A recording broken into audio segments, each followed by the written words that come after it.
How to get colored name in Stumble guys. Now in this video I'll show you how you can change your name into a colorful letters. So first is of course open up the application on Stumble guys and make sure that you're currently running the latest version of the application. Changing names into a colorful letter is very easy. At the top left just simply access your profile and then this is where you could actually change your name. Just simply tap on the pencil icon. Once you tap on that, you should be able to change whatever name that you prefer. Now you just need to use a color code.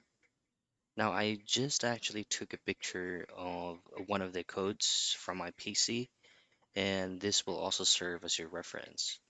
This is for black, for red, for blue, green, and yellow. But in this video, let's just go ahead and try the yellow code. We go back into the game.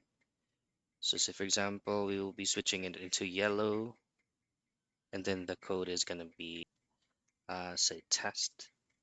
And once you hit on done, it will automatically change the name into the color that you use. So simply have it confirm and you should be able to change it into the color of the name that you prefer. And that's it. That's how you get color name in Stumble, guys.